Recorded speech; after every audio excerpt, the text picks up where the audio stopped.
नमस्कार, DD news पर आप दो टूक देख रहे हैं। मैं हूं अशोक श्रीवास्तव। तहव्वुर हुसैन राणा, मुंबई आतंकवादी हमला, यह हमला नहीं था बल्कि भारत के खिलाफ एक तरह का युद्ध का ऐलान था। तो मुंबई आतंकवादी हमले का जो एक प्रमुख मास्टरमाइंड तहव्वुर हुसैन राणा, वो इस वक्त भारतीय जांच एजेंसियों के शिकंजे में है। भारतीय जांच एजेंसियां उससे लगातार पूछताछ कर रही हैं और यह माना जा रहा है कि तहव्वुर हुसैन राणा से पूछताछ में मुंबई आतंकवादी हमले के कुछ बड़े जो साजिशें थी और कुछ बड़े चेहरे जो इन हमले के पीछे थे, उनका खुलासा हो सकता है। हालांकि यह आतंकवादी हमला पाकिस्तान की धरती पर रचा गया। इसमें पाकिस्तान की खुफिया एजेंसी, पाकिस्तान की सरकार, सेना, इन सब की मिलीभगत थी, पाकिस्तान के आतंकवादियों की मिलीभगत थी। यह बात पूरा देश नहीं बल्कि पूरी दुनिया जानती है। लेकिन अब यह माना जा रहा है कि तहव्वुर हुसैन राणा के आने से इस पूरे मामले में जो कुछ स्लीपर सेल थे, पाकिस्तान तो और ज्यादा बेनकाब होगा ही। पाकिस्तान ने जो कुछ राज अब तक छुपा के रखे हैं, वो राज तो खुल ही सकते हैं। लेकिन यह भी माना जा रहा है कि इस पूरी पूछताछ में भारत में तहव्वुर हुसैन राणा और आतंकवादियों के कुछ स्लीपर सेल अगर थे तो उनका भी खुलासा हो सकता है। मैंने पहले भी दो टूक में कहा था और इस बात को लेकर चर्चा भी हुई थी कि इतना बड़ा आतंकवादी हमला और तहव्वुर हुसैन राणा और साथ साथ डेविड कोलमैन हेडली लगातार भारत आ रहे थे, भारत में रेकी कर रहे थे, भारत में घूम रहे थे। लेकिन उसके बावजूद ये इतना बड़ा धमाका करके भारत में आखिर कौन लोग थे जो दरअसल इनके जो है स्लीपर सेल के रूप में काम कर रहे थे, ये सब चीजें हैं जिसकी जांच में पड़ताल होगी। लेकिन आज दो टूक में मैं एक और बड़ा मुद्दा उठाऊंगा और कुछ बड़े राज फाश करूंगा। मेरे पास कुछ दस्तावेज हैं, कुछ बहुत अहम दस्तावेज हैं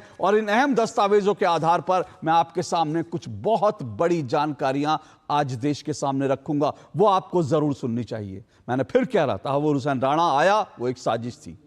लेकिन अब ये जो और साजिश थी इस पूरे हमले में, जो मुंबई आतंकी हमला जो एक साजिश थी, उसके साथ साथ एक और साजिश भारत में रची जा रही थी। जिस वक्त कसाब, अजमल कसाब, जो मुंबई आतंकवादी हमलों में जिंदा आतंकवादी पकड़ा गया था, उससे जब अदालत में पूछताछ हो रही थी, ठीक उस वक्त पाकिस्तान को, अजमल कसाब को बचाने के लिए भारत के अंदर कुछ लोग लगातार साजिशें कर रहे थे। और उस साजिश का हिस्सा एक किताब के रूप में सामने आया था, जिस किताब में यह कहा गया था कि मुंबई का आतंकी हमला दरअसल आरएसएस की साजिश है। आज इस बात का खुलासा होना देश के सामने जरूरी है कि इस साजिश के पीछे, यानी मुंबई आतंकवादी हमले की साजिश में पाकिस्तान को क्लीन चिट देना, अजमल कसाब को क्लीन चिट देना, आईएसआई को क्लीन चिट देना और सारे के सारे इस हमले के दोष, इसका आरोप सिर्फ आरएसएस के सर पर मढ़ने के पीछे कौन सी साजिश थी और इस साजिश में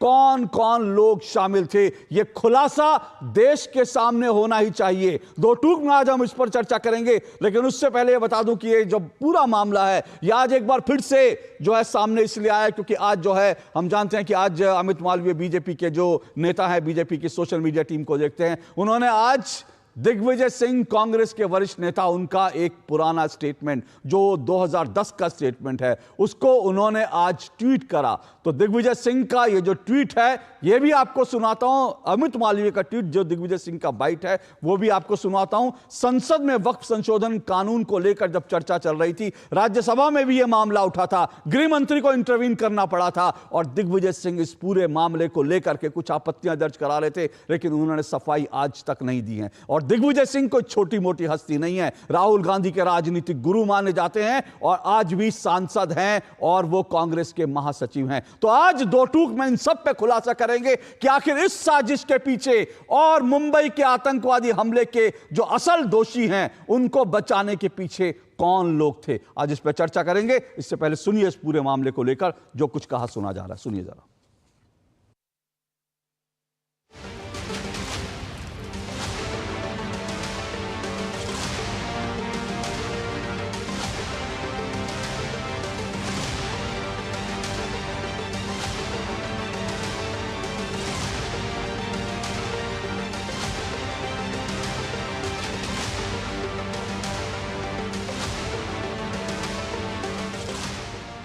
In this book or nowhere in Mr. Mushrif's book you will see the involvement of the Pakistani terrorists in 26/11। कार्रवाई निश्चित तौर पे अशोक सिंघल के खिलाफ कार्रवाई होना चाहिए, क्योंकि ये वो मानसिकता है जिस मानसिकता से ये सारे लोग ग्रस्त हैं। हिंसा इनका चरित्र है, हिंसा इनका व्यवहार है और नफरत इनकी स्ट्रेटेजी है। Their RSS activists with their connivance, I am again repeating, with their connivance and support are participating in acts of terror। हमारे जो उस समय के फॉरेन मिनिस्टर थे हिलरी क्लिंटन से मिले और प्रेशर डाला कि गलत बात है, ऐसा नहीं होना चाहिए। और फिर जो हमारी जो एक्सेस मिली हेडली से, डेविड हेडली की जो एक्सेस थी वहीं तो से तो हमें सब कुछ मिला, एविडेंस मिली, प्राइमा फेशिया एविडेंस जो कोर्ट में प्रूव होने वाली है। तो बिना उस मीटिंग से हमें कहाँ मिलती। कांग्रेस को यदि क्रेडिट लेना ही है तो कांग्रेस क्रेडिट ले कि 26/11 का दोष पाकिस्तान से हटाकर हिंदू टेरर पर डालने के लिए दिग्विजय सिंह ने बयान दिया था, किताब का विमोचन किया था। उस समय के मंत्री AR आंटोले ने कहा था कि ये हिंदुओं ने किया है, पाकिस्तान का कोई रोल नहीं है। ये क्रेडिट ले, इन्होंने हाफिज़ को हाफिज़ सईद साहब कहा था। यदि उनको क्रेडिट लेना है तो पाकिस्तान को किस प्रकार से उसके प्रायोजित आतंकवाद के प्रति सॉफ्ट कॉर्नर रखा, उसके लिए उनको क्रेडिट लेना चाहिए। जो बेसिक जो कार्य है वो कांग्रेस सरकार ने किया था, UPA सरकार ने किया था, तब वो आज आ पाए। वैसे 11 साल हो गए इनको, है ना। उस समय हम लोगों ने जो काम किया वही आधार बना और वो आज इस देश के NIA के कब्जे में है। UPA कालखंड में बहुत ही प्रमुख मंत्री थे दिग्विजय सिंह, उन्होंने RSS के ऊपर आरोप किया था। पाकिस्तान को एक तरह क्लीन चिट था वो। ऐसे लोग आज वो राणा को लाना का क्रेडिट ले रहे हैं। इनका अप्रोच कैसा था टेररिज्म के बारे में सब जानते हैं।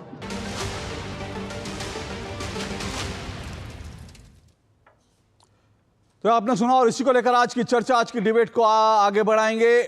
आया गुनहगार, साजिश का कौन असली सूत्रधार। और आज साजिश वो साजिश है जिस साजिश के तहत यह किताब लिखी गई और पाकिस्तान और ISI इनको बचाने के षड्यंत्र रचे गए कि किस तरह से पाकिस्तान को क्लीन चिट दे दी जाए। मुंबई आतंकवादी हमले में अजमल कसाब को निर्दोष साबित करा जाए, जो जिंदा पकड़ा गया था, दुनिया में पहली बार ऐसा जिंदा आतंकवादी पकड़ा गया था। तो अजमल कसाब को क्लीन चिट देने, पाकिस्तान को क्लीन चिट देने, ISI को क्लीन चिट देने, पाकिस्तान के आतंकवादी संगठनों को क्लीन चिट देने के लिए इस साजिश को क्यों रचा, किसने रचा, आज दो टूक में इसका खुलासा करेंगे। कुछ बहुत बड़े खुलासे आज मैं करने वाला हूं इस संदर्भ में। इससे पहले कि आगे बढ़े, मेरे साथ आज जो मेहमान जुड़ रहे हैं, ये परिचय करवा दूं। मेरे साथ 4 मेहमान आज की डिबेट में जो है, फिलहाल 3 मेहमान जुड़े हुए हैं, चौथे मेहमान जल्द जुड़ेंगे। परिचय करवा दूं, मेरे साथ प्रदीप भंडारी जुड़ चुके हैं, बीजेपी के राष्ट्रीय प्रवक्ता प्रदीप भंडारी जी। मेरे साथ राजीव तुली जी जुड़े हैं। राजीव तुली जी जो है RSS मामलों के जानकार हैं, राजनीतिक विश्लेषक हैं। मेरे साथ PK जैन जी जुड़े हैं। PK Jain ji farmer IPS हैं और IG रह चुके हैं नासिक रेंज के, और बहुत इंपॉर्टेंट रोल पर तब रहे जब नासिक का मालेगांव बम ब्लास्ट हुआ था 2006 का। उसकी पूरी जांच इन्होंने की थी। 2 धमाके हुए थे नासिक में मालेगांव में 2006 और 2008 में। 2006 की पूरी इन्वेस्टिगेशन जो है PK जैन जी ने की थी, कुछ बहुत बड़े खुलासे किए थे। लेकिन उसके बाद किस तरह से उस इन्वेस्टिगेशन को दरकिनार करके हिंदू आतंकवाद की थ्योरी गढ़ी गई, क्योंकि हिंदू आतंकवाद आज जो है इसका जिक्र इसलिए जरूरी है क्योंकि 26/11 को जो आतंकी हमला हुआ था उसमें भी कहीं ना कहीं हिंदू आतंकवाद की थ्योरी गढ़ने की कोशिश की गई थी। ये जो किताब लिखी गई थी ये भी इसी साजिश का हिस्सा थी, जिनका आज मैं खुलासा करने वाला हूं। चलिए, सभी मेहमानों का शुक्रिया। बहुत जल्द मेरे साथ तहसीन पूनावाला जुड़ेंगे, लेकिन इससे पहले मैं डिबेट को शुरू करूं, मैं आपको बता दूं, एक बार याद दिला रहा हूं, सिर्फ आपको याद दिला रहा हूं, इससे पहले मैं बाकी चीजों पर आऊं। ये उस वक्त अजमल कसाब की तस्वीर है और ये उसके हाथ में कलावा आप बंदा दिख रहे हैं, ये कलावा जिससे हिंदू आतंकवाद की थ्योरी गढ़ने की कोशिश की गई थी। ये समीर चौधरी के नाम से हिंदुस्तान में आया था अजमल कसाब, समीर चौधरी बनकर आया था, उसके आई कार्ड दस्तावेज समीर चौधरी के नाम से थे, हाथ में कलावा था। और पूरी की पूरी प्लानिंग ये थी कि आतंकवादी जो हैं जिंदा पकड़े नहीं जाएंगे और मुंबई का जो आतंकी हमला था उसकी पूरे की पूरी जो साजिश है वो हिंदू आतंकवाद के नाम पर जो है वो गढ़ दी जाएगी।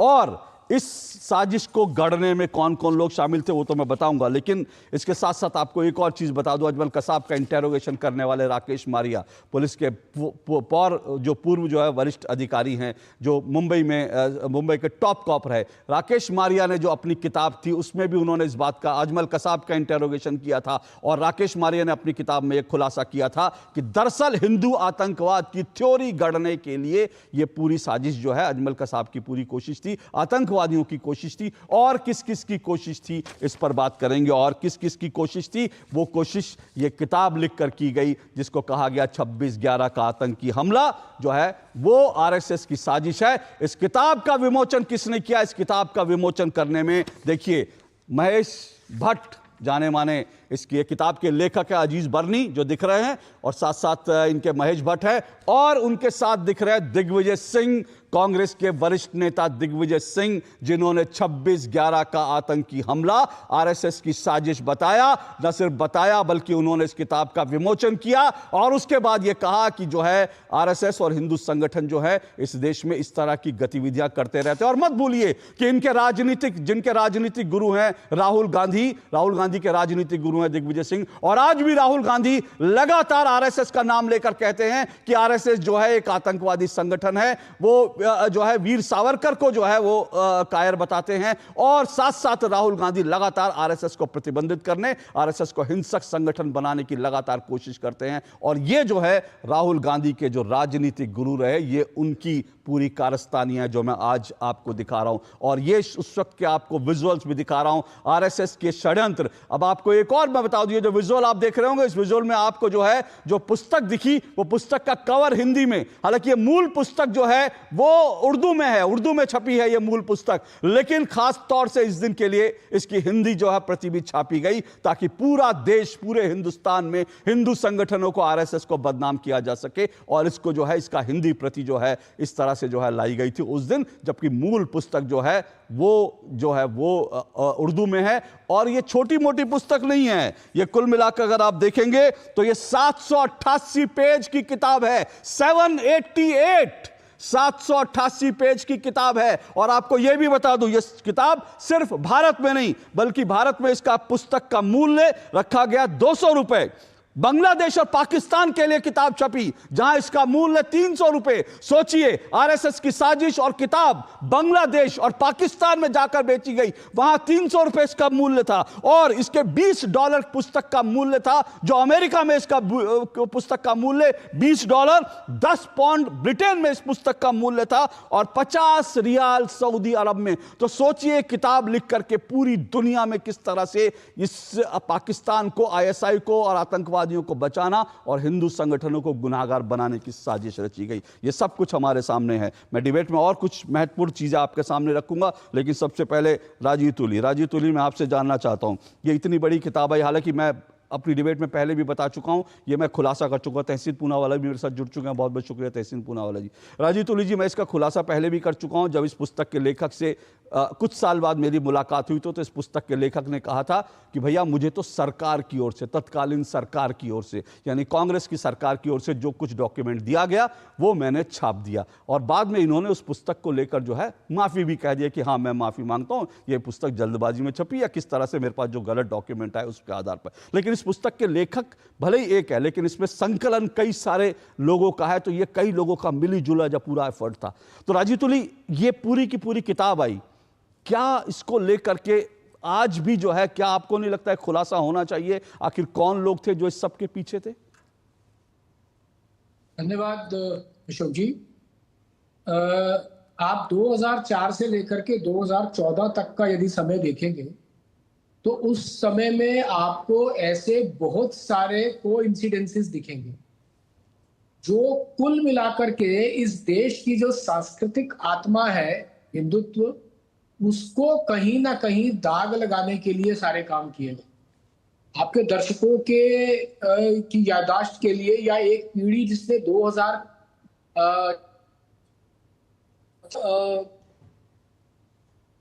वाला, उसके लिए बताऊं कि उनको टीवी पे, रेडियो पे, जब आप बस में बैठते थे, जब आप ट्रेन में बैठते थे, जब आप मेट्रो में बैठते थे, तो उन सब में बैठे हुए आपको एक संदेश सुनाई देता था जो संदेश ये कहता था कि अपनी सीट पर बैठने से पहले अपनी सीट के नीचे दाएं बाएं देख लीजिए, कोई अगर अनक्लेम्ड चीज पड़ी है तो वो बॉम्ब हो सकती है। तो ऐसी घटनाएं पूरे देश भर में हो रही थी, जिसके कारण से एक और ये जो इस्लामिक जिहादी आतंकवाद था उसका पूरा का पूरा ब्लेम पूरे इस्लाम पर आ रहा था, पूरी मुस्लिम्स पे आ रहा था।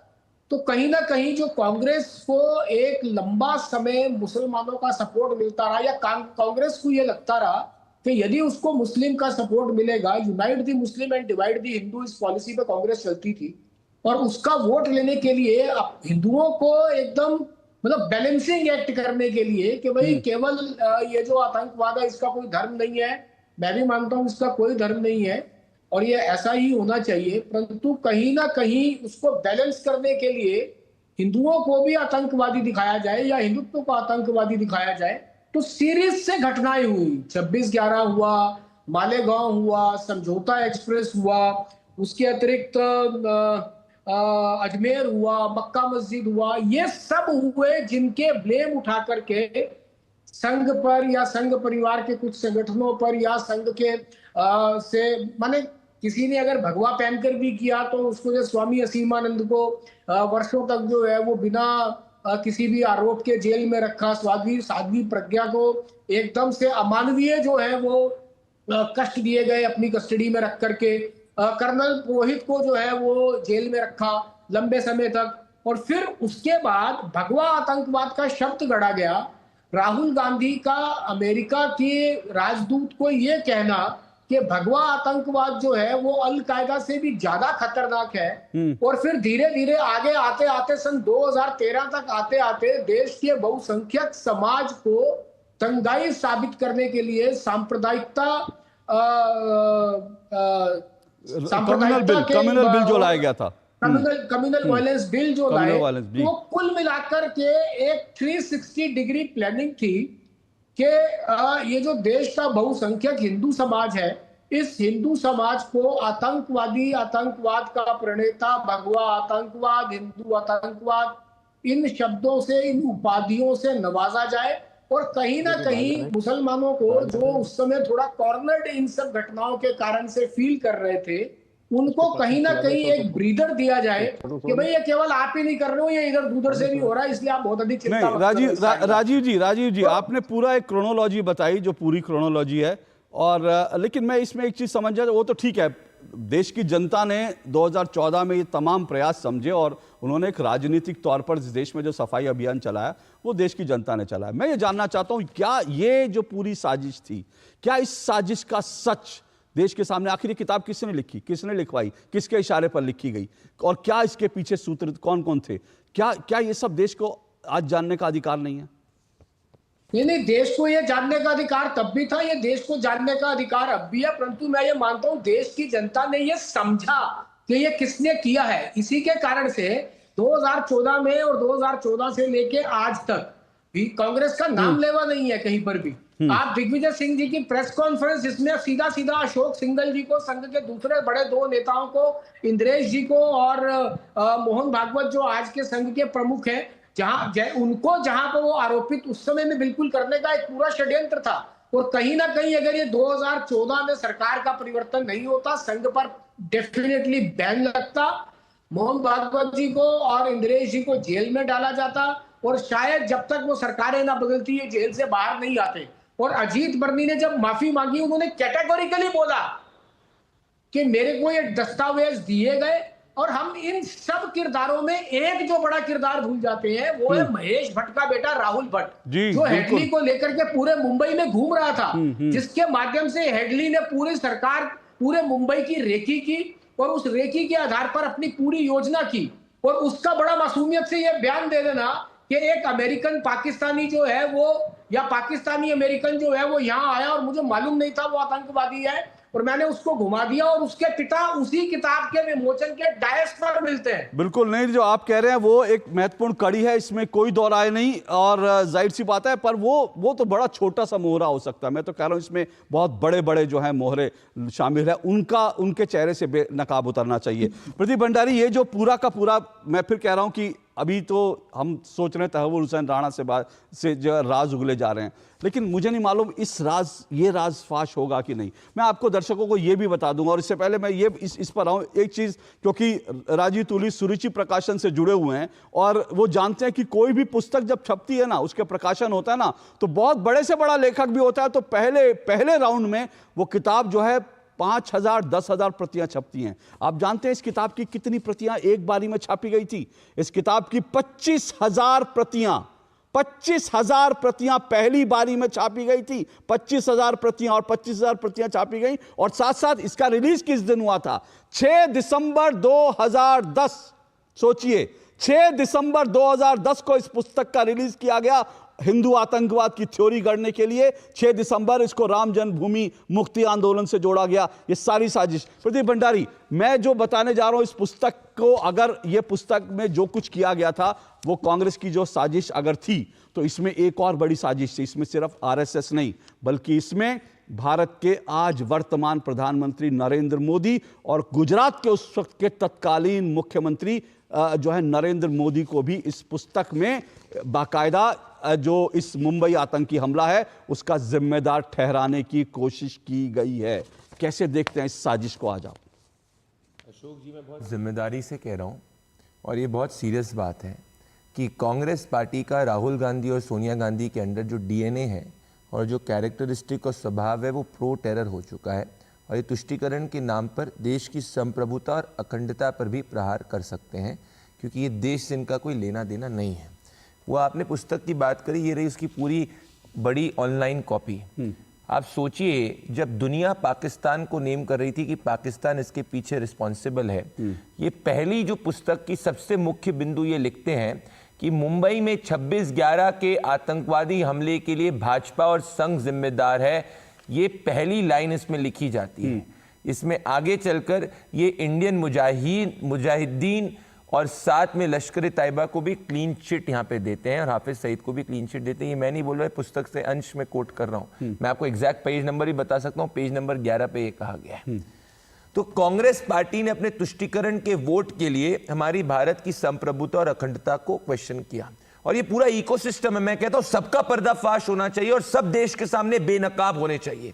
दिग्विजय सिंह, ये जो पुस्तक के पीछे कौन लोग थे, किसने लेखक को पैसे दिया, वो कौन थे जिसने 25,000 कॉपीज करी, और इनकी आप नीति देखिए अशोक जी। जब 2008-9 में जब ये तहव्वुर राणा पकड़ा जाता है, 11 के अंदर यूएस कोर्ट द्वारा ये बरी हो जाता है। 11 के बाद 12, 13, 14 के अंदर इन्होंने अपने केस को और पुख्ता करके एक सप्लीमेंट्री जो है केस तक नहीं दाखिल किया, डिप्लोमेटिक एक्सट्रेडिशन तक नहीं सीख किया। क्यों? क्योंकि मनमोहन सिंह ने पब्लिकली प्लेटफॉर्म पे बोला कि उन्हें गर्व है कि पाकिस्तान के खिलाफ उन्होंने सर्जिकल स्ट्राइक नहीं करी थी। 2019 में पहली बार डिप्लोमेटिक एक्सट्रेडिशन स्ट्राइक किया गया था, और उस वक्त आपने बिल्कुल सही कहा कि ये हिंदू आतंकवाद की बात कर रहे हैं। मेरे पास एक केबल है, उस वक्त ये मैं एग्जैक्ट आपको कोट करूंगा कि माइनॉरिटी अफेयर्स मिनिस्टर थे ए.आर. अंतुले। ए.आर. अंतुले कहते हैं कि ये हिंदू आतंकवादी हैं। उस पर जब दिग्विजय सिंह से सवाल पूछा जाता है, और ये मैं नहीं कह रहा, यूएस डिप्लोमेट्स कह रहे हैं, वो ये कहते हैं कि ए.आर. अंतुले ने जो बोला है वो गलत क्या बोला है, इसकी जांच होनी चाहिए कि क्या आरएसएस और हिंदू नेता 26/11 के पीछे। वो तो भगवान का शुक्र है कि वो हमारे कांस्टेबल तुकाराम ओमले जी ने कसाब को जिंदा पकड़ा, वरना मैं आपको लिख के दे रहा हूं, कांग्रेस पार्टी पाकिस्तान को नहीं, हिंदुस्तान के अंदर हमारे हिंदूवादी संगठनों को इसके लिए ब्लेम करती है। और ये सिर्फ एकलौती बात नहीं है अशोक जी, आपने रिपोर्ट करा है बटला हाउस के वक्त सोनिया गांधी का इंसिडेंट उठा के देख लीजिए, ये सर्जिकल स्ट्राइक के वक्त में प्रूफ मांगने की बात कर लीजिए, और इंडियन स्टेट से लड़ाई की बात कर लीजिए। तो ये एक पूरा पैटर्न है कांग्रेस पार्टी का, जहां लश्कर तैयबा, जैश ए मोहम्मद, तमाम ऐसे आतंकी संगठनों को ये बैक करते हैं। और 10 सेकंड अपनी बात कंप्लीट करूंगा। आप इनकी नीति देखिए, 2008 में बंबई टेरर अटैक हुआ, 1 साल के अंदर ये शर्मल शेख के अंदर पाकिस्तानी प्रीमियर के साथ में जाते हैं, और जानते हैं joint statement ministry of external affairs का 2009 में क्या होता है, ये कहते हैं कि वी आर डीलिंकिंग, ये एग्जैक्ट वर्ड्स है उस ज्वाइंट स्टेटमेंट के, डीलिंकिंग टेरर फ्रॉम टॉक्स। मतलब 1 साल पहले जो हमारे देश की संप्रभुता और अखंडता पर अशोक जी जो हमला हुआ, हमारे देश के प्रधानमंत्री ये जाके कहते हैं कि we will delink it from the talks, मतलब हम बातचीत करेंगे, हुआ हमला हुआ, और ये बात की पुष्टि सुशील कुमार शिंदे ने 2018 के अक्टूबर के पॉडकास्ट में भी करी थी, जिसका आपने एक शो भी किया था, जब उन्होंने बोला था मैं तो नहीं चाह रहा था भगवा आतंकवाद शब्द हो, मुझे पार्टी के हाईकमांड से कहा गया कि आप भगवा आतंकवाद शब्द बोलो। तो आज जवाब सोनिया गांधी जी को देना चाहिए, राहुल गांधी को देना चाहिए, जिसने यह कहा था कि मुस्लिम ब्रदरहुड जो है उसके बराबर हिंदुत्व आतंकवाद है। आज वो लोग चुप क्यों हैं? आज देश के सामने ये लोग बेनकाब हुए हैं, क्योंकि प्रधानमंत्री नरेंद्र मोदी ने 10 सेकंड में बात करूंगा, सिर्फ तऊर राना की बात नहीं है, ये दिखाया है कि तऊर राना का एक्सट्रेडिशन हो। या मैं एक और एग्जांपल आपको दूंगा, इसी नवंबर 2024 में लश्कर का आतंकवादी सलमान रहमान जो बैंगलोर के अंदर ब्लास्ट के लिए गया के लिए एक्यूज था, उसको हम एक्स्ट्राडाइट कर चुके हैं। या आपको मैं एग्जांपल दूंगा 2015 में अनूप चेटिया जो उल्फा का जनरल सेक्रेटरी था, उसको तक हम एक्स्ट्राडाइट कर सके, तो इनने एक भी व्यक्ति को एक्स्ट्राडाइट क्यों नहीं किया? ये सवाल इनकी नीति पे उठता है। अशोक जी, तहसीन पूनावाला, बहुत गंभीर सवाल है और जाहिर सी बात है राजनीति अपनी जगह है, लेकिन आतंकवाद को लेकर इस तरह की राजनीति हो, आतंकवाद को लेकर हिंदू आतंकवाद की थ्योरी गढ़ने की कोशिश की जाए। प्रदीप ने तो बहुत गंभीर आरोप लगाया उनकी डीएनए कांग्रेस का जो वरिष्ठ नेताओं का वो जिस तरह का लेकर, क्या कहेंगे आप सर? अव्वल तो आपके शो में शिरकत करने का मौका मिला, इसलिए आपका शुक्रगुजार हूँ। आपको सभी पैनलिस्ट को नमस्कार। 26/11 के हमले में अगर इस पैनल पे कोई व्यक्ति जिसने व्यक्तिगत अपने दोस्त खोए, तो मैं अपने बचपन का दोस्त खोया हूँ और मैं हेमंत करकरे को खोया, जो मेरे बहुत अच्छे दोस्त थे। बहुत सारी बातें हुई, खास करके महाराष्ट्र पुलिस को लेकर। मैं आपके माध्यम से कहना चाहता हूँ, महाराष्ट्र पुलिस भारत की सबसे प्रोफेशनल पुलिस फोर्स में से। अगर कोई भी व्यक्ति यह आरोप लगाता है कि महाराष्ट्र की पुलिस, कोई भी अफसर हो, मेरे मित्र हेमंत करकरे जो इस मुल्क के लिए शहीद हुए, या आज के वर्तमान सर्विंग ऑफिसर्स जो सरकार के दबाव में आते देश विरोधी कोई काम करे, तो मैं इस बात को नहीं मान सकता। और इनमें हिम्मत है तो ये बात आकर मुंबई में करे। यहाँ टीवी स्टूडियोज में बैठकर करना और दिल्ली में बैठकर करना बहुत आसान है। मेरे महाराष्ट्र पुलिस के खिलाफ ये ऑफिसर्स ने अपनी जान की बाजी लगाई, चाहे हेमंत करकरे थे, अशोक कामते थे या तुकाराम ओमरी थे। मैं एक चीज पे आना चाहता हूँ हेमंत करकरे जी के बारे में। सबसे पहले प्रज्ञा ठाकुर, मैं उनको साध्वी भी नहीं कहूँगा, जी भी नहीं कहूँगा, हालांकि मैं जी शब्द सबके लिए प्रयोग करता हूँ। प्रज्ञा ठाकुर को किसने अरेस्ट किया था? मेरे मित्र हेमंत करकरे ने नहीं। 2007 में मध्य प्रदेश की पुलिस शिवराज सिंह चौहान जी की पुलिस ने अरेस्ट की। किस लिए उसको अरेस्ट की? एक आरएसएस प्रचारक सुनील जोशी के मर्डर के लिए उसको अरेस्ट की थी। उसके बाद लीड मिला, मोटरसाइकिल मिला, तब जाकर लीड हेमंत करकरे जी जो इन्वेस्टिगेट करते वहां थी। तो क्या मध्य प्रदेश की पुलिस भी वहां पर करप्ट पुलिस थी? अच्छा, प्रज्ञा ठाकुर को कहां से अरेस्ट किया था? लीड कहां से मिलती है? राजस्थान से। ये केस को मैं इतना अच्छा जानता हूं, प्रज्ञा ठाकुर के केस को। राजस्थान में उस वक्त वर्तमान किसकी सरकार थी? भाजपा की सरकार थी। वो पुलिस ने केस मैंने बंद हुआ था, फिर मध्य प्रदेश पुलिस ने जाकर खोला, फिर मुंबई आकर उसको अरेस्ट किया। अब ठीक है, प्रज्ञा ठाकुर ने मेरे दोस्त हेमंत करकरे के बारे में कहा कि उसको श्राप उन्होंने दिया था, और मेरे प्रधानमंत्री नरेंद्र मोदी जी ने कहा था मैं उसके हृदय से माफ नहीं करूंगा, और हृदय से नहीं माफ करने वाले व्यक्ति को उन्होंने मेंबर ऑफ पार्लियामेंट बनाया। ये मेरे दोस्त के प्रति भाजपा की रिस्पेक्ट है, जिन्होंने देश के लिए शहादत दी। तहसीन जी एक मिनट फैक्चुअली करेक्ट कर दूं। वो बाद में बड़ी हुई, मैं जानता हूं, लैक ऑफ एविडेंस के लिए। नहीं, मैं फैक्चुअली करेक्ट कर दूं। प्रज्ञा ठाकुर के जब बयान था, जब पीएम का जो बयान था, उसके बाद प्रज्ञा ठाकुर को बीजेपी ने टिकट नहीं दिया। फैक्चुअली ये सही है ना? ऐसा नहीं है कि प्रज्ञा ठाकुर ने बयान दिया उसके बाद प्रधानमंत्री के कहने के बाद उन्होंने टिकट दिया, ये नहीं है। ये फैक्चुअली करेक्ट कर रहा हूं, कोई बात नहीं है। लेकिन जब उसको टिकट दिया था, वो कंटेस्टेंट थी, आप उसकी टिकट विड्रॉ कर सकते हैं। भाजपा को मेजॉरिटी मिल रही थी ना। क्या जरूरत थी ऐसे व्यक्ति को? प्रज्ञा ठाकुर के खिलाफ जो केसेस गए हाई कोर्ट के अंदर, जब हाई कोर्ट में गए कि उन पर टेरर चार्जेस को छोड़ा जाए, हाई कोर्ट की टिप्पणी क्या है उनके ऊपर? जो उन्होंने काम किया है उसमें देश में बंटवारा करने का काम किया। टेरर चार्जेस हम ड्रॉप नहीं करेंगे, सारी कोशिश हुई। क्यों हाई कोर्ट ने टेरर चार्जेस ड्रॉप नहीं किए? एक अक्यूज को भाजपा ने मेंबर ऑफ पार्लियामेंट बनाया। ध्रुव सक्सेना किसके आईटी सेल में था? देखिए, मैं आज वर्तमान सरकार को बहुत ज्यादा बधाई देना चाहता हूं। प्रदीप भाई अभी जवाब देना, मेरी बात हो जाए। मैं आज भाजपा को बहुत ज्यादा बधाई देना चाहता हूं। इस राणा को लाकर 72 हुरों के पास भेजना ये हमारा कर्तव्य है। मैं वर्तमान प्रधानमंत्री को बधाई देना चाहता हूं। उन्होंने वो कर दिखाया जो ऑलमोस्ट इम्पॉसिबल था। हमें क्या मिला था? हमें डेविड हेडली का इंटरोगेशन मिला था, वो भी अमेरिका के अंदर। हमें एक्स्ट्राडिशन नहीं कराया। ये क्रेडिट भाजपा को जाता है, वर्तमान प्रधानमंत्री को जाता है। मैं वहां पर उनको क्रेडिट दूंगा, ये उनको मिलना चाहिए क्रेडिट। लेकिन ये कहना कि दूसरी पॉलिटिकल पार्टी इस देश के खिलाफ है, ये गलत है। हेडली का इंटरोगेशन जब हमें अमेरिका मिला, वहां से हमें पता चला। अच्छा, दूसरी एक चीज, सुनिए राणा को एक लाइन प्रदीप भाई आप ही बात करना। 2009 में राणा अरेस्ट हुआ, 2009 में अरेस्ट हुआ, 2013 में कॉन्विक्ट हुआ, तब किसकी सरकार थी? डोजियर्स किसने दिए थे? अच्छा, ये जब तहसीन जी सुनिए ना, मैं कह रहा हूं, मैं ये सवाल नहीं उठा रहा हूं आज कि भैया किसने क्या किया, मैं उस सवाल को उठा ही नहीं रहा हूं। बहुत उस वक्त की सरकारों ने, उस वक्त के कुछ लोगों ने बहुत अच्छा काम किया होगा और तभी तो कसाब फांसी पे लटका, लेकिन साथ साथ एक और पैरेलल लाइन चल रही थी ना। मैं आज वो सवाल उठाना चाह रहा हूं, ये पैरेलल लाइन किसके इशारे पर चल रही थी? और फिर मैं कह रहा हूं, ये कोई छोटी मोटी चीज नहीं है जो आपने हेमंत करकरे को लेकर सवाल उठाया, वो सवाल इसमें भी उठाए गए हैं, सारे सवाल उठाए गए हैं। और इसी सवालों को उठा करके ये पूरी की पूरी थ्योरी 26/11 का आतंकी हमला हिंदुओं के नाम, आरएसएस के नाम करने की साजिश की गई है। मैं इसीलिए एक लाइन जल्दी से, फिर प्रदीप जी रिस्पॉन्ड करेंगे, फिर मैं बाकी मेहमानों के पास।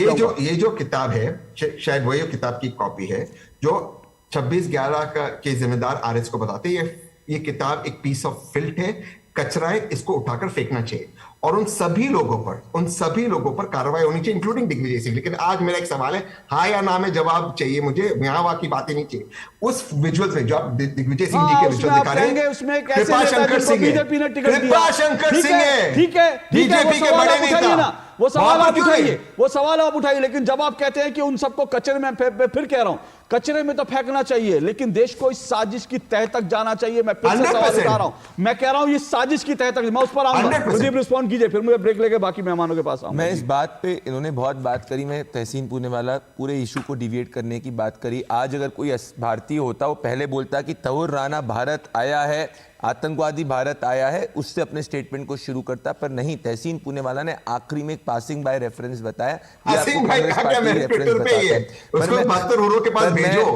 जी वो तो तहसीन भाई वो तो आपको अशोक श्रीवास्तव जी के दबाव में बोलना पड़ा, पर आप शुरुआत में नहीं बोलते। मैं आपको एक फैक्चुअली, कोई बात नहीं तहसीन भाई, मैं आपकी देशभक्ति पे सवाल नहीं उठ रहा, मैं सोनिया गांधी और राहुल गांधी की देशभक्ति पर मैं आप पे एक कहूंगा। अशोक जी, इन्होंने हेमंत करकरे की बात करी, इनकी सरकार ने 2010 के अंदर ये एफिडेविट दिया था कि हेमंत करकरे को ये लोग बुलेट प्रूफ जैकेट तक नहीं प्रोवाइड कर पाए थे। ये क्या बात कर रहे हैं ये लोग? अब मैं इनसे बड़ी बात पूछूंगा।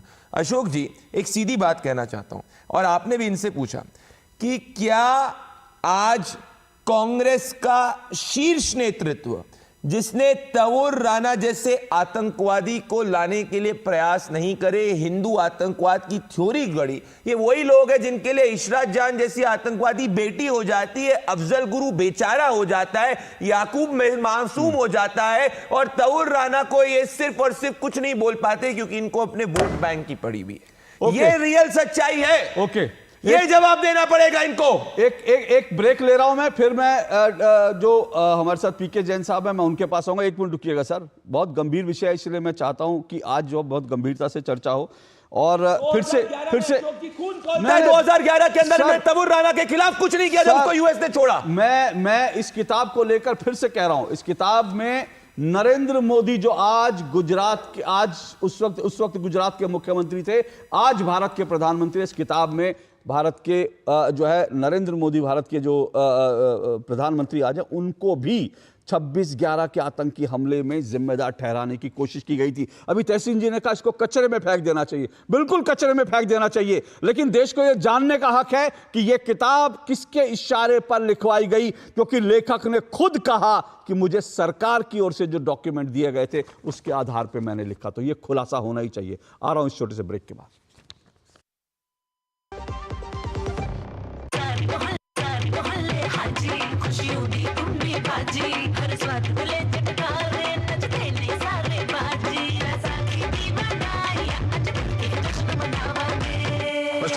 लख लख बधाइयां।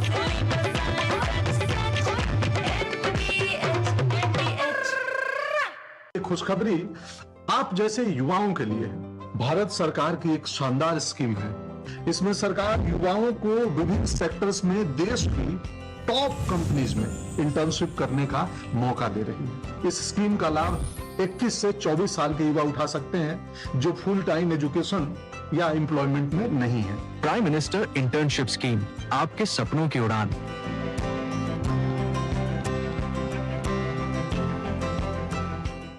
जब धरती चीर कर निकलता है लोहे का पत्थर और मिलता है मोंगिया के जोश से, फिर तपता है, पिघलता है और बनता है फौलाद। अब होता है सरिया सारी खूबियों के साथ।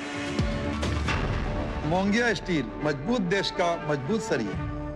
प्रधानमंत्री श्री नरेंद्र मोदी जी की प्रेरणा से मध्य प्रदेश के मुख्यमंत्री डॉक्टर मोहन यादव के नेतृत्व में मध्य प्रदेश में विक्रमोत्सव 2025 का सफल आयोजन किया जा रहा है, जिसमें 12 से 14 अप्रैल 2025 तक दिल्ली के लाल किले पर माधव दास पार्क में शाम 6 बजे महानाट्य सम्राट विक्रमादित्य का भव्य मंचन किया जाएगा।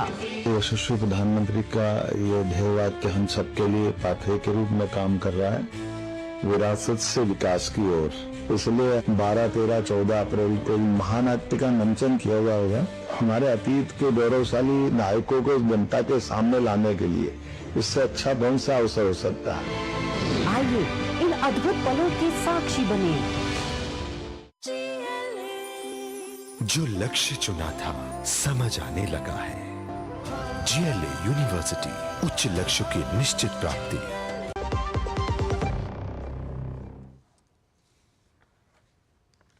दो टूक आप देख रहे हैं, दो टूक में आज हम चर्चा कर रहे हैं आया गुनहगार और साजिश के कौन असली सूत्रधार।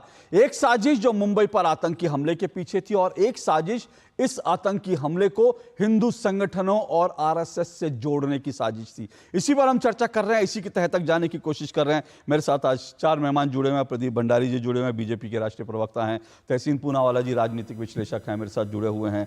और राजीव तुली जी जुड़े हैं, RSS मामलों के जानकार हैं। और मेरे साथ PK जैन जी जुड़े हुए हैं, जो फॉर्मर IPS हैं और IG रह चुके हैं नासिक रेंज के, और जो 2006 का जो मालेगांव ब्लास्ट हुआ था उसकी उन्होंने बहुत गहराई तक जाकर पड़ताल की थी। मैं PK जैन जी आपके पास आ रहा हूँ। उससे पहले मैं एक चीज़ जो है ये जो छोटा सा बता दूं, क्योंकि इस किताब के इर्द गिर्द में लगातार सवाल उठा रहा हूँ। इस किताब में ये कहा गया था कि इस पूरी जो आतंकी हमला है, ये जो मुंबई आतंकी हमला, इसमें RSS और इजराइल की जो मोसाद है, इसमें इजरायली संगठनों को, मोसाद को, मतलब RSS और मोसाद मिलकर भारत को डिस्टेबलाइज करना चाहते हैं। यह इस किताब का कंटेंट है कि RSS और मोसाद भारत को डिस्टेबलाइज करना चाहते हैं और इसीलिए मुंबई आतंकी हमला करा गया।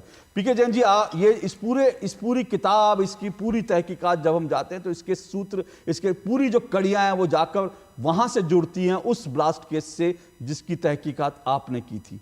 क्या आपको लगता है इस पूरे, आप जब टाइम फ्रेम को देखते हैं तो? अशोक जी नमस्कार, धन्यवाद, आपने मुझे ये अवसर दिया आपके कार्यक्रम में आने के लिए। देखिए, मैं 2006 में जो पहला आतंकवादी हमला हुआ था मालेगांव में, जो बम ब्लास्ट हुआ था, उस समय में पुलिस महानिरीक्षक नासिक परिक्षेत्र था। और मेरे चार्ज लेने के 1 महीने के भीतर ये किस्सा हो गया था। तो जैसे ये हुआ, मालेगांव एक कम्युनली, मैं आपको बता दूं कि कम्युनली बहुत ही सेंसिटिव जगह है। वहां पे एक समय ऐसा होता था कि अगर पिन भी गिरे तो वहां पे दंगा हो जाता था। मैं आपको उसके पहले की, जब मैं DIG लॉ एंड ऑर्डर था महाराष्ट्र स्टेट में, उस समय की घटना बताता हूं कि 2 बार जुम्मे की नमाज के बाद वहां से 250-300 लड़के, यंग बॉयज मस्जिद से निकले और उन्होंने उत्पात मचाने की कोशिश की। तो पहली बार उनको बुला के सबको वार्निंग दे दी। हमारा एक सिस्टम रहता है 68-69 बॉम्बे पुलिस एक्ट की कार्रवाई हम लोग करते हैं, वो करके उनको छोड़ दिया। अगले हफ्ते फिर से ये गड़बड़ हुई। तो जब उन लड़कों को पकड़ा गया तो 250 लोगों ने अपना नाम ओसामा बिन लादेन बताया। सबने, एक भी व्यक्ति, एक भी लड़का उस क्राउड में ऐसा नहीं था जिसने अपना नाम ओसामा बिन लादेन ना बताया हो। तो ये मालेगांव की हिस्ट्री है। तो इसलिए जैसे ही मालेगांव में ब्लास्ट हुआ, पता चला कि मस्जिद में ब्लास्ट हो गया और वो शब बारात का दिन था, तो हमें बड़ा सेंसिटिव जगह थी, तो इमीडिएटली मैं भी नासिक से वहां पहुंच गया। हमारे को 2-3 दिन लगे, बहुत कोशिश की, पता नहीं चला। बहुत सारे 30 से ऊपर लोग मर गए थे उसमें, बहुत सारे लोग जख्मी हुए थे। तो धीरे धीरे हमारे जो SP थे उस समय के, उनके वहां पे मुस्लिम कम्युनिटी के साथ में अच्छे संबंध थे। तो फिर एक लड़का मिला हमारे को 4-5 दिन के बाद। वो लड़का इलेक्ट्रीशियन का काम करता था और वो अपनी जेब में एक स्लिप लिए घूम रहा था। वो एक, मतलब बहुत ही, जिसको बोलते हैं आप, सच्चा भगवान से डरने वाला मुसलमान था। तो वो बोला, साहब मेरी हिम्मत नहीं हो रही। मेरे को उन्होंने बताया था कि ये सिर्फ छोटा मोटा धमाका होगा, लेकिन यहाँ तो बहुत बड़ा कांड हो गया। वो हॉस्पिटल में गया जहां पे जख्मी लोग भर्ती थे, वहां पे एक 3 साल की बच्ची थी, उसके ये चिन के एरिया में उसके छर्रे घुसे हुए थे।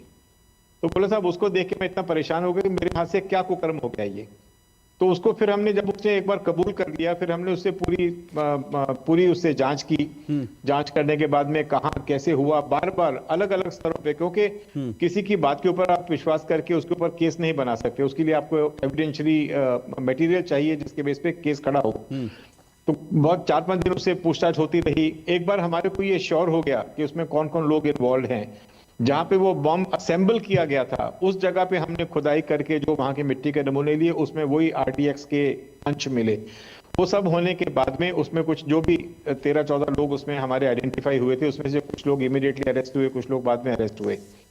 तब साजिश में ये भी पता चला कि 2 लोग बाहर से आए थे, एक उनमें से नेपाली जैसा दिखता था और एक दूसरा पाकिस्तानी था, और वो बम ब्लास्ट होने से 2 दिन पहले वहां से निकल चुके थे। ये सारी जानकारी जो थी, एक बार लोग पकड़े गए, उनकी इंटेरोगेशन में सामने आई। देखिए, शुरू में ये केस इन्वेस्टिगेशन के लिए था नासिक पुलिस के पास, उसके बाद में चला गया ATS के पास, हमारी जो एंटी टेररिस्ट स्क्वाड है महाराष्ट्र का, उनके पास चला गया। उसके बाद में चला गया CBI के पास। तीनों जगह पे ये जो बात थी, ये पूरी एविडेंस थी, उसको ध्यान में रख के सभी लोग इसी नतीजे पे पहुंचे, 3 अलग अलग एजेंसीज कि जो ये लड़का कह रहा है वो सही है, उसके हमारे पास में प्रूफ है, फोरेंसिक एविडेंस उसकी मिल गई हमारे को। सब होने के बाद में फिर हमने उन लोगों को अरेस्ट किया। उसके बाद में KCA in due course of time भी दूसरी किसी और सेंट्रल एजेंसी के पास में चला गया। तो हमें इसमें कोई भी शंका नहीं थी कि जो लोग पकड़े गए थे वो असली वही आरोपी लोग थे जिन्होंने वो ब्लास्ट किया था। उन लोगों को अरेस्ट करने से पहले या प्रेस में ये डिक्लेयर करने से पहले मेरे ऊपर उस समय के जो गृह मंत्री थे उन्होंने बार बार पूछा कि ये बड़ा सेंसिटिव जगह है, मुस्लिम लोग नाराज हो जाएंगे, आप अरेस्ट करना चाहते हैं क्या, इस तरह के बहुत सारे प्रश्न पूछे गए, डिले करने के लिए कहा गया।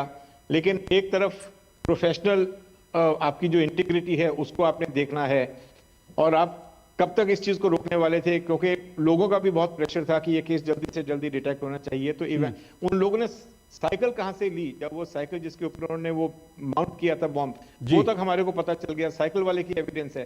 तो इसमें बहुत ज्यादा एविडेंस थी जिससे पता चला कि यही लोग इसके पीछे हैं।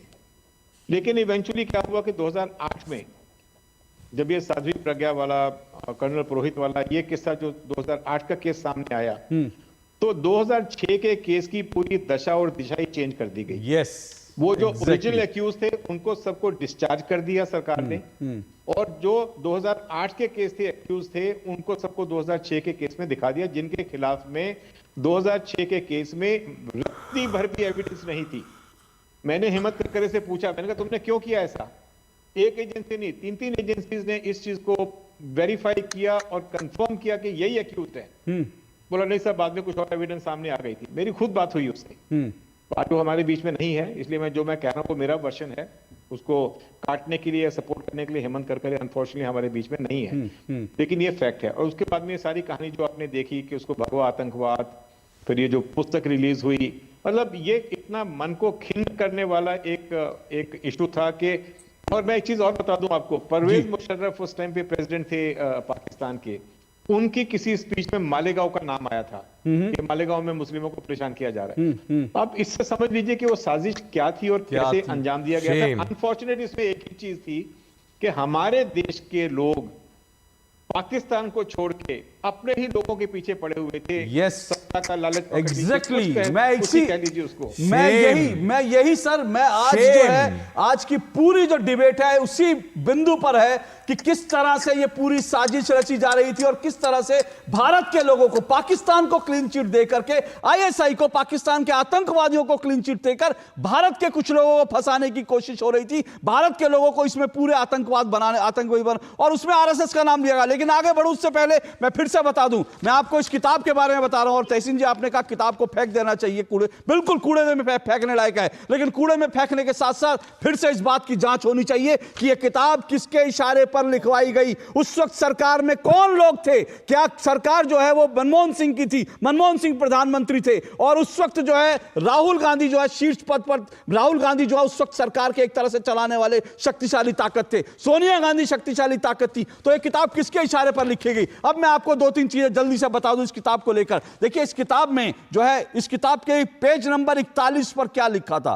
पेज नंबर 41 पर लिखा था कि गुजरात के मुख्यमंत्री नरेंद्र मोदी ने हमलावरों को मुंबई पहुंचाने और होटल में रुकवाने में मदद की। पेज नंबर 41, आरएसएस की साजिश कि गुजरात के मुख्यमंत्री नरेंद्र मोदी ने आतंकवादियों को पहुंचाया। और इस किताब में भारत की सेना और भारत की पुलिस पर उंगली उठाई गई। इसमें लिखा गया कि देश की पुलिस और सेना की मानसिकता मुस्लिम विरोधी है। और आपको बड़ा खुलासा करूं, इस किताब में एक जगह यह भी लिखा गया है नरेंद्र मोदी पर सवाल उठाते हुए कि इनमें से एक दहशतगर्द, सुनिएगा ये ध्यान से, क्योंकि कसाब जो है वो बांध कर आया था कलावा। और इस किताब में क्या लिखा था, कसाब के हाथ में कलावा था, हिंदू आतंकवाद की थ्योरी गढ़ने की साजिश थी। और इस किताब में लिखा था कि इनमें से एक दहशतगर्द जिसका चेहरा मीडिया में दिखाया गया था, उसके एक हाथ में पीले रंग के धागे बंधे हुए थे, पीले रंग के धागे यानी कलावा। और यह संघ का चिन्ह है, कलावा संघ का चिन्ह है। यह किताब कहती है, जिसका दिग्विजय सिंह ने विमोचन किया, यह किताब कहती है कि यह संघ का चिन्ह है, जैसा कि गुजरात के दंगों में देखने को मिला। आरएसएस कैडर की महिलाएं भी अपनी कलाइयों पर इसे बांधती हैं। यह भी सुनिए। और आगे क्या लिखा था, लिखा था मोदी ने ही आखिर मुंबई का दौरा क्यों किया, क्योंकि यह मुंबई आतंकी हमले के बाद गुजरात के मुख्यमंत्री नरेंद्र मोदी वहां पहुंचे थे। और इसमें लिखा है कि मोदी ने ही आखिर मुंबई का दौरा क्यों किया, दूसरे राज्यों के मुख्यमंत्रियों ने ऐसा क्यों नहीं किया। मोदी ने ही सबसे पहले मुंबई पर होने वाले आतंकवादी हमलों के पीछे पाकिस्तान का हाथ बताया। वो इसे कैसे जानते थे? सबसे पहले मोदी ने ही हमले में मारे गए सुरक्षा कर्मियों में से हर एक को 1-1 करोड़ की सहायता देने का ऐलान किया। आखिर क्यों? गुजरात और मुंबई के आतंकवादी हमले में क्या संबंध है? तो ये पूरा का पूरा आतंकवादी हमले में, मुंबई आतंकवादी हमले में गुजरात के मुख्यमंत्री नरेंद्र मोदी को भी घसीटने की कोशिश हुई। प्रदीप, आपका कमेंट, फिर मैं बाकी मेहमानों के पास आ रहा हूं एक एक करके। इस किताब में ये तक लिखा है कि भारतीय जनता पार्टी को और एक राजनीतिक संगठन के रूप में बैन कर देना चाहिए। ये तक इस किताब के अंदर लिखा गया था, ये इनकी असली मंशा थी। पर मैं एक बड़ी बात कहूंगा अशोक जी, मैंने वापस से मैं उसी मूल पे आऊंगा कि कांग्रेस पार्टी एक प्रो टेरर पार्टी है। और आज देश के सामने ये साबित हो चुका है कि Congress party pro terror party है। मैं एक और उदाहरण दूंगा। एक किताब है, और ये कोई भारतीय जनता पार्टी के व्यक्ति, आरएसएस के व्यक्ति ने नहीं लिखी है, एड्रियन ले एंड कैथी स्कॉट की किताब है द मीडो। इसमें आप जानते हैं ये लोग क्या कहते हैं? ये कहते हैं कि जैश-ए मोहम्मद का प्रमुख मसूद अजहर तक को कांग्रेस पार्टी का दाया हाथ हुआ करता था। 1995 में जम्मू कश्मीर के अंदर जो 5 विदेशी पर्यटक का अपहरण हुआ, उसमें तत्कालीन कांग्रेस सरकार का हाथ था। तो 70 सालों तक जम्मू कश्मीर के अंदर भी इनके पास ऑप्शन था आतंकवाद खत्म करने का। कभी सोचा अशोक जी क्यों नहीं इन्होंने खत्म किया? जब इनकी सरकार थी, दिल्ली के, देश के हर जगह पे बॉम्ब ब्लास्ट हुआ करते थे। अशोक जी, आप इस डीडी न्यूज के स्टूडियो हैं, यहां से 4 किलोमीटर दूर जो है बॉम्ब ब्लास्ट हुआ करते थे। क्या कांग्रेस पार्टी ने कुछ किया? कुछ नहीं किया। पूरे शो हो चुका है कि सोनिया गांधी से सवाल पूछा गया कि आपने कैसे आरएसएस की साजिश बोला।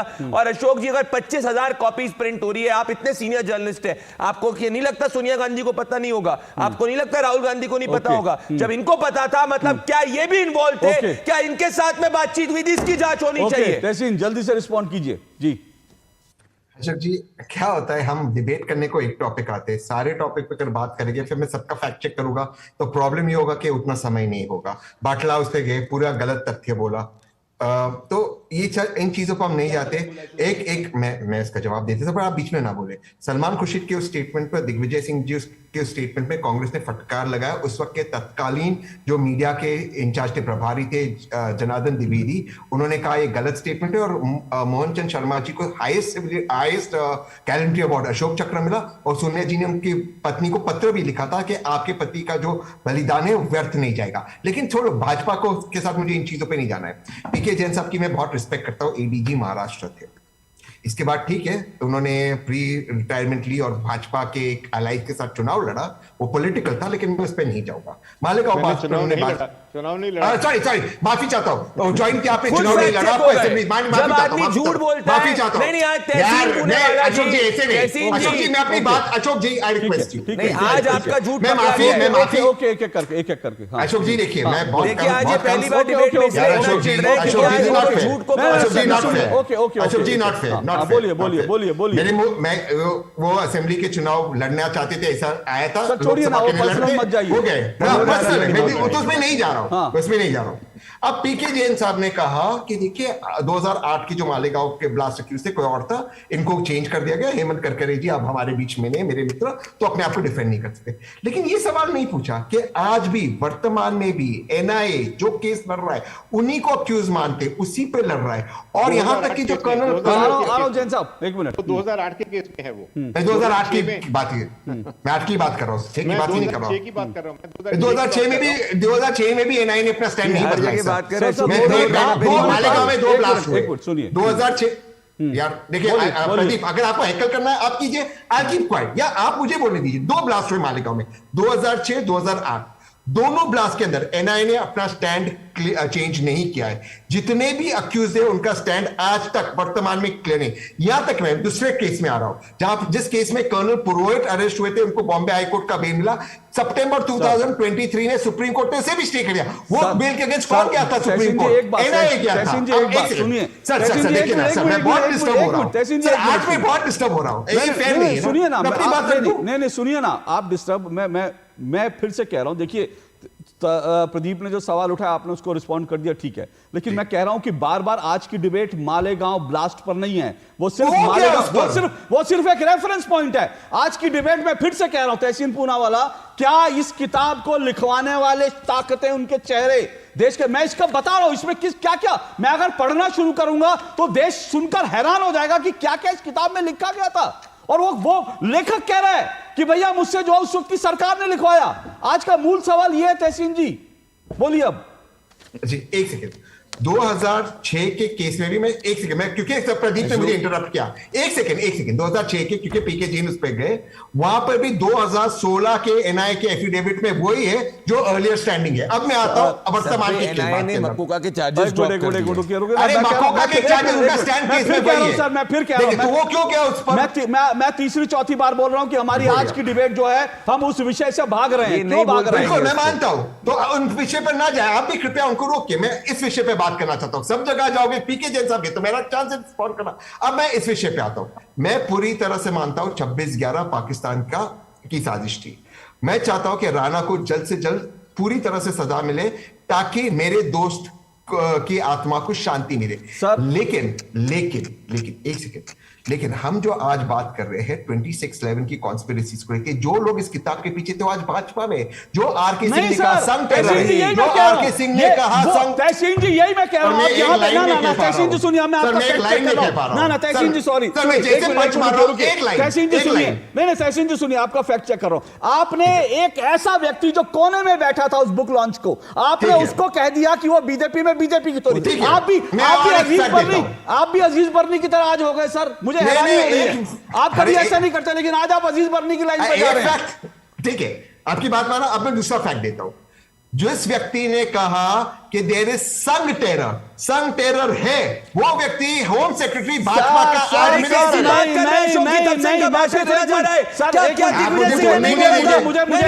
अशोक जी, क्या दिग्विजय सिंह ने नहीं बोला था? क्या जाके उस वक्त तत्कालीन सरकार ने नहीं बोला था? क्या कृपाशंकर सिंह ने माफी नहीं मांगी थी? क्या बटला हाउस के अंदर सोनिया गांधी के आंसू नहीं बहाए गए थे? क्या सर्जिकल स्ट्राइक करी थी कि नहीं करी थी? क्या बात कर रहे हैं? जब देखो आतंकवादियों का परस्ती करते रहते हैं वोट बैंक के लिए। मैं एक छोटा सा ब्रेक ले रहा हूं, सोनिया गांधी से पूछना चाहिए। मैं एक छोटा सा ब्रेक ले रहा हूं, आ रहा हूं। रुकिए सर एक मिनट सर, मैं एक छोटा सा ब्रेक ले रहा हूं, ब्रेक के बाद आ रहा हूं, मैं ब्रेक के बाद आ रहा हूं, छोटा सा ब्रेक, 1 मिनट ब्रेक के बाद।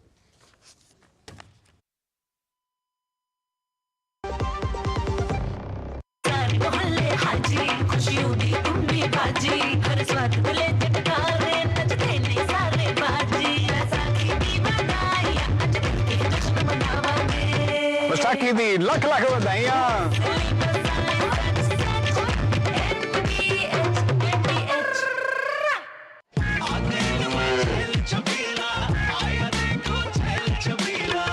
एक कपिला, अरे भाई सब एक ही जैसा होता है। ये लो साधारण पशु आहार।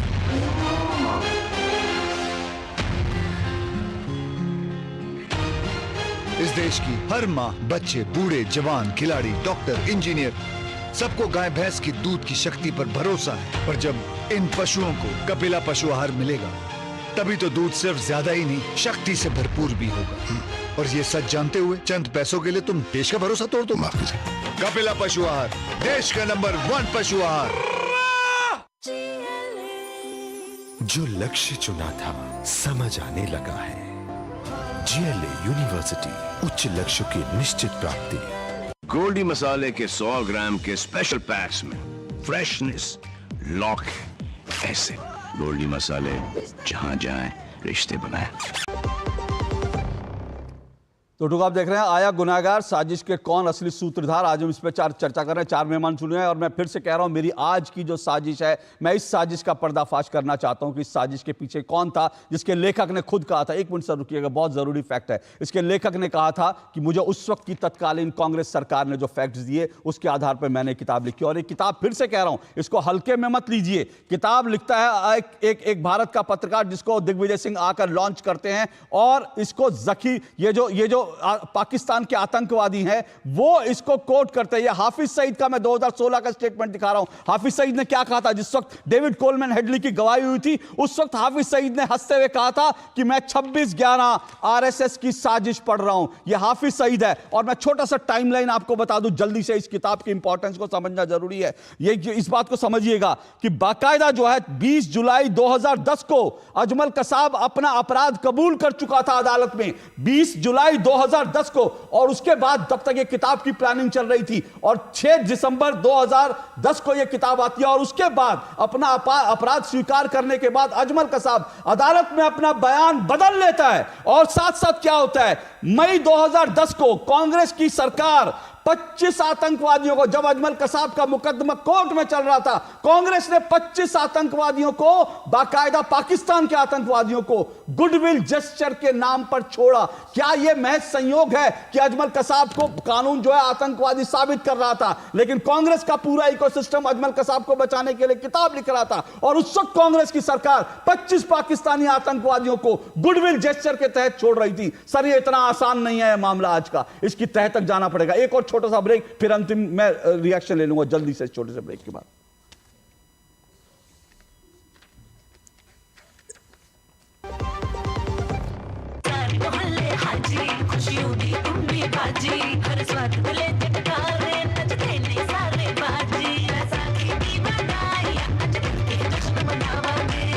बैसाखी दी लख लख बधाइयां।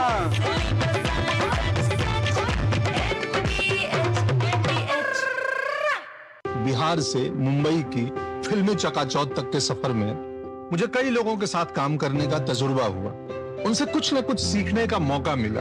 ऐसे ही सीखने, तजुर्बा हासिल करने और प्रगति का मौका लेकर आई है prime minister internship scheme. Internship की ये दुनिया फिल्म के सेट की तरह है। हर दिन एक नई कहानी, हर काम एक नई चुनौती। जल्द से जल्द अप्लाई करें। प्राइम मिनिस्टर इंटर्नशिप स्कीम, आपके सपनों की उड़ान। मेरी पसंद, मेरी पसंद, मेरी पसंद, मेरी पसंद, हमारी पसंद, हम सबकी पसंद। मजबूत देश का मजबूत सरिया हो गया स्टील। जो लक्ष्य चुना था समझ आने लगा है। GLA यूनिवर्सिटी, उच्च लक्ष्य की निश्चित प्राप्ति। चलिए, 2 टूक आप देख रहे हैं। जल्दी से राजीव तुली जी, आपका आखिरी कमेंट इस पूरी डिबेट को लेकर और इस पूरी साजिश को लेकर के। मेरे पास समय बहुत कम है, मैं जानता हूं, लेकिन छोटे मैं बहुत कम समय लूंगा, 30 सेकंड में अपनी बात को पूरा करूंगा।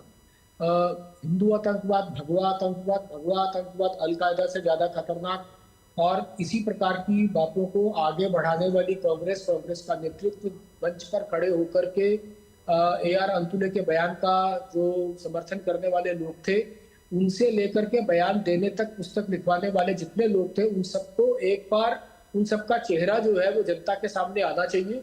और वर्षों से दबा हुआ ये जो रहस्य है, ये देश के सामने आने का उचित समय है। मुझे लगता है कि राणा की तुरंत ही जो उसकी पूरी भूमिका और उस भूमिका के पीछे की भूमिकाएं और उस भूमिका के पीछे के किरदार भी सामने आने चाहिए। जी, पीके जैन जी 30 सेकंड, बहुत संक्षेप में। देखिए बड़ा स्पष्ट है अशोक जी इसमें कि एक थ्योरी उस टाइम पे प्रोपाउंड की गई थी। उस समय एक होम डिपार्टमेंट के यूनियन होम डिपार्टमेंट के एक अधिकारी थे जिन्होंने बड़ा क्लियरली बोला है कि उस समय जब दिग्विजय सिंह उनके साथ में एक दूसरे मंत्री और एक अधिकारी थे, और तो ये क्या उनके बीच में क्या बात हुई और कैसे ये थ्योरी वहां से गढ़ी गई और नीचे लाई गई, और उसको प्रोपाउंड करने के लिए ही ये पुस्तक इस तरह के बहुत सारा ये नैरेटिव क्रिएट करने का जो सिलसिला शुरू हुआ जी, ये सब 2008 से शुरू हुआ था और आगे चलता रहा जी। तो ये पुस्तक तो 2010 में बहुत बाद में आई, लेकिन ये नैरेटिव पहले बिल्कुल वो ये उसका हिस्सा थी। 30 सेकंड तहसीन, 30 सेकंड 30 सेकंड तहसीन। देखिए मैं वापस कहना चाहता हूँ कि वर्तमान सरकार को पूरी बताए कि राणा को ले आए, इस राणा को पूरी तरह से इंटरोगेट करे ताकि जो भी भारत के अंदर स्लीपर सेल्स है जिन्होंने इस तरह की चीज को हैंडल किया, कौन सोचा होगा एक गोरा व्यक्ति डेविड हैडली नाम का व्यक्ति अमेरिका से भारत में आकर टेरर अटैक करेगा। ऐसे स्लीपर सेल्स को हम इन्वेस्टिगेट करें। इसमें सरकार के साथ कोई लड़ाई नहीं है और एक्चुअली मोदी जी को क्रेडिट मिलता है कि इसको एक्स्ट्राडाइट किया उन्होंने भारत के। ठीक है प्रदीप 30 सेकंड। कोई बूढ़ा व्यक्ति नहीं था, पाकिस्तानी आर्मी के अंदर गोरा डेविड हैडली की बात कर रहा हूं। जी जी देखिए अशोक जी, इन सब की आपकी जो जेनेसिस ऑफ द डिबेट है, मेरे हिसाब से सबके पीछे जो सरकार उस वक्त चलाती थी सोनिया गांधी जी। तो अगर यहाँ पे जो लेखक है क्या वो सोनिया गांधी की तरफ इंडिकेट कर रहे थे, इस बात की जांच होनी चाहिए। क्योंकि सलमान खुर्शीद भी कहते थे सोनिया गांधी को आंसू बाटला हाउस के आतंकवादियों पे आते थे, दिग्विजय सिंह भी कहते थे कि मैं सोनिया गांधी के करीबी हूं। हर व्यक्ति सोनिया गांधी को ही सरकार चलाता, तो मनमोहन सिंह सरकार नहीं थे, सोनिया गांधी सरकार थे। तो क्या सोनिया गांधी इन सबके पीछे मास्टरमाइंड थी, इसकी जांच होनी चाहिए। चलिए मेरे पास समय इतना ही है, लेकिन बिल्कुल समय नहीं है। आप देख रहे हैं 10 बज चुके हैं, लेकिन मेरे पास इतनी जानकारी है, मैं कोशिश करूंगा अगर मौका लगा तो इस पर जरूर एक डिबेट और होगी। क्योंकि ये जो किताब थी, ये जो छोटी मोटी किताब नहीं थी, बड़ी साजिश थी। इसका पर्दाफाश देश के सामने होना ही चाहिए। लेकिन आज के लिए इतना ही। सभी मेहमानों का बहुत बहुत शुक्रिया। आपसे फिर मुलाकातों की इजाजत दीजिए। नमस्कार।